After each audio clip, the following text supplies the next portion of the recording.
दशहरा पर निबंध। भूमिका। भारत एक ऐसा देश है जो अपनी संस्कृति, परंपरा, निष्पक्षता और त्योहारों के लिए बहुत प्रसिद्ध है। भारत एक मेलों और त्योहारों का देश है जहाँ पर हर त्योहारों को उत्साह और विश्वास के साथ मनाया जाता है। इन त्योहारों से हमें सच्चाई, आदर्श और नैतिकता की शिक्षा मिलती है। हमारे प्रत्येक त्योहार का किसी न किसी वस्तु से संबंध होता है। दशहरा शीत ऋतु के प्रधान त्योहारों में से एक होता है। दशहरा अश्वनी मास की शुक्ल दशमी की तारीख को मनाया जाता है।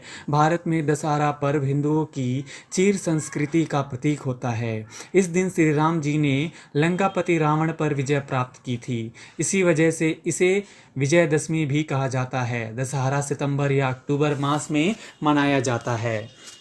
दशहरा एक जातीय त्यौहार है क्योंकि इसे सिर्फ हिंदू ही नहीं बल्कि अन्य संप्रदाय के लोग भी मनाते हैं। इसका संबंध विशेष रूप से क्षत्रियों से होता है। इस त्यौहार का इंतजार लोग बड़े ही धैर्य के साथ करते हैं। इस दिन लोगों को एक दिन का अवकाश प्रदान किया जाता है जिससे कि लोग दशहरे के पर्व को खुशी और आनंद से मना सके।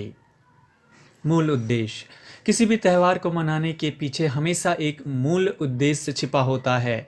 हमारे धर्म ग्रंथों में दशहरा से संबंधित कई घटनाएं मिल जाती हैं। दशहरे के दिन माँ दुर्गा ने 9 दिनों तक युद्ध करने के पश्चात 10वें दिन महिषासुर नामक राक्षस का वध किया था। इसी वजह से दशहरे के अवसर पर नवरात्रियों का बहुत महत्व होता है।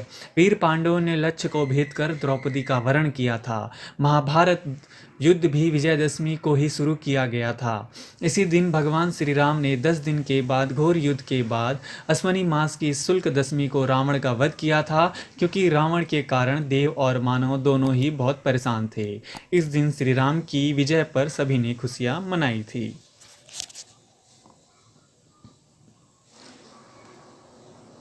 मनाने के कारण।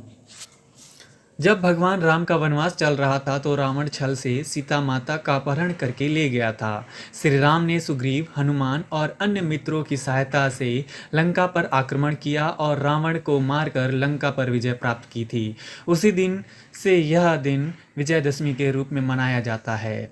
इसी दिन को भगवान श्री राम ने पाप पर पुण्य, अधर्म पर धर्म और सत्य की जीत असत्य पर जीत का प्रतीक बनाया था। इस दिन श्री राम ने अत्याचारी रावण को मारकर भारतीय संस्कृति और उसके महान परंपराओं की पुनः प्रतिष्ठा स्थापित की थी।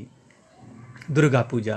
माँ दुर्गा ने इस दिन महिषासुर पर विजय प्राप्त की थी। इसी खुशी की वजह से माँ दुर्गा के श्रद्धालु इस दिन माँ दुर्गा की पूजा करते हैं। माँ दुर्गा के 8 हाथों वाली मूर्ति बनाकर उसकी 9 दिनों तक पूजा की जाती है और इस अवसर पर बहुत से भक्त नवरात्रि का व्रत भी रखते हैं। दुर्गा पूजा का विशिष्ट महत्व विशेष रूप से बंगाल में है। इसके अतिरिक्त अन्य कई देशों में भी दुर्गा पूजा बहुत ही उल्लास और खुशियों के साथ मनाई जाती है। शस्त्र पूजन। दशहरे को वर्षा ऋतु के अंत में मनाया जाता है। श्री राम की जीत के अतिरिक्त इस दिन का एक और भी महत्व है। प्राचीन काल में लोग अपने प्रत्येक यात्रा को इसी दिन शुरू करना शुभ मानते हैं। वर्षा ऋतु के आने की वजह से क्षत्रिय राजा और व्यापारी अपने यात्रा को स्थगित कर देते हैं। वर्षा ऋतु में क्षत्रिय अपने अपने शस्त्रों को बंद करके रख देते थे और शीत ऋतु के आने पर ही निकालते थे। वे अपने शस्त्रों की पूजा करते थे और उनकी धार को और तेज करते थे। राजा लोग अपनी विजय यात्रा और रण यात्रा को भी इसी दिन से शुरू करते थे क्योंकि उस समय बड़ी बड़ी नदियों पर पुल नहीं होते थे। वर्षा ऋतु में उन पुलों को पार करना संभव होता था। इसी वजह से जब वर्षा ऋतु खत्म हो जाती थी तभी यात्राओं का शुभ आरंभ होता था। व्यापारी वर्षा ऋतु में माल खरीदते थे और वर्षा ऋतु के अंत में उसे बेचने के लिए चल देते थे। इसी समय पर साधु परमात्मा और उपदेशक धर्म का प्रचार करने के लिए अपनी यात्रा आरंभ करते थे। उसी परंपरा के अनुसार आज भी लोग अपनी यात्राओं का शुभ आरंभ दशहरा के दिन से ही करते हैं। झांकियाँ।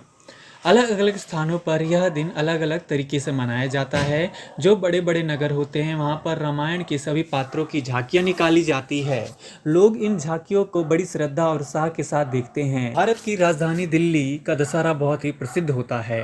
दशहरा के दिन माँ दुर्गा की प्रतिमा को ट्रक और गाड़ियों में लाद कर गलियों और बाजारों में एक जुलूस की तरह निकाला जाता है और फिर प्रतिमा को नदियों या फिर पवित्र सरोवरों और सागरों में विसर्जन कर दिया जाता है। इस अवसर पर लोग अपने अपने घर में स्थापित प्रतिमा को बड़ी धूमधाम और नृत्य के द्वारा विसर्जित की विधि को पूरा करते हैं।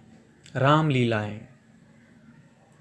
राम की रावण पर विजय के मौके पर नवरात्रियों में राम के जीवन पर आधारित रामलीला का आयोजन किया जाता है। रामलीला की धूम को उत्तर भारत में स्पष्ट रूप से देखा जा सकता है। दिल्ली में रामलीला मैदान, परेड ग्राउंड और कई जगहों पर बड़े रूप से रामलीला का आयोजन किया जाता है। दशहरा का दिन रामलीला का अंतिम दिन होता है। दशहरे के दिन रावण, कुंभकर्ण और मेघनाथ के पुतले बनाए जाते हैं। इन पुतलों में अनेक प्रकार के छोटे और बड़े खंभों को लगाया जाता है। शाम के समय में राम और रावण के दलों में कृतम लड़ाई लड़ी जाती है और राम रावण को मारकर लंका पर विजय प्राप्त करते हैं। इसके पश्चात रावण, कुंभकर्ण और मेघनाथ के पुतलों को जलाया जाता है। तब पटाखों की आवाज़ करते हुए जलते पुतलों को देखने का आनंद ही अलग होता है। पुतलों को नष्ट करने के बाद राम के राज्य तिलक का अभिनय किया जाता है, जिसे देखकर प्रत्येक व्यक्ति का हृदय आनंदमय हो जाता है। दशहरे के अवसर पर जगह जगह पर मेला लगाया जाता है और लोग मिठाइयाँ और खिलौनों को लेकर घर जाते हैं। बुराई पर अच्छाई की विजय।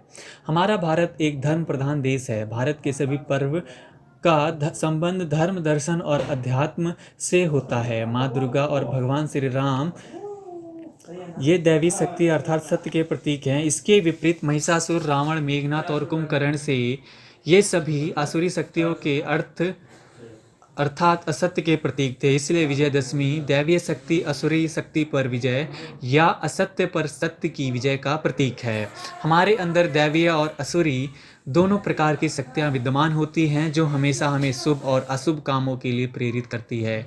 जो व्यक्ति अपनी असुरी शक्तियों पर विजय प्राप्त कर लेता है, केवल वही अपने जीवन में श्री राम और माँ दुर्गा की तरह महान बन पाता है। इसके विरुद्ध जो व्यक्ति असुरी शक्तियों के अधीन होता है, वह रावण और महिषासुर जैसा बन जाता है।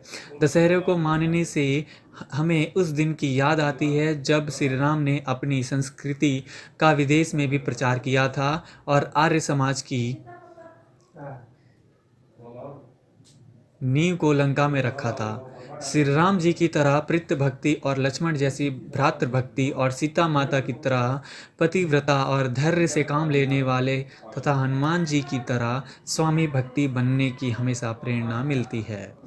उपसंहार। हमें केवल अपने त्योहारों को परंपरागत ढंग से मनाना ही नहीं चाहिए, बल्कि उनके आदर्शों पर चलकर अपने जीवन को चरितार्थ करना चाहिए। हमें माँ दुर्गा की तरह बनने का प्रयास करना चाहिए। जिस प्रकार उन्होंने कल्याणार्थ के लिए बड़े बड़े काम किए थे, उसी तरह हमें भी लोगों की सेवा हेतु हमेशा तत्पर रहना चाहिए। दशहरे के दिन कुछ असभ्य लोग शराब पीते हैं और आपस में लड़ाई झगड़ा करते हैं। यह बात अच्छी नहीं है। अगर व्यक्ति द्वारा इस त्यौहार को ठीक तरीके से मनाया जाता तो इससे कई प्रकार के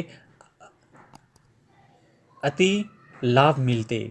राम के जीवन पर प्रकाश डालने और उस समय के इतिहास को ध्यान में रखे, इस तरह से दशहरा हमें उन गुणों को धारण करने का उपदेश देता है जो गुण राम में विद्यमान थे। दशहरा मेला उत्सव का मुख्य आकर्षण है। शहरों में सभी लोगों के लिए मेले का आयोजन किया जाता है और बच्चों के खेलने के लिए गेमों का आयोजन भी किया जाता है। कोटा मेला और मैसूर मेला दशहरे के प्रसिद्ध मेले हैं।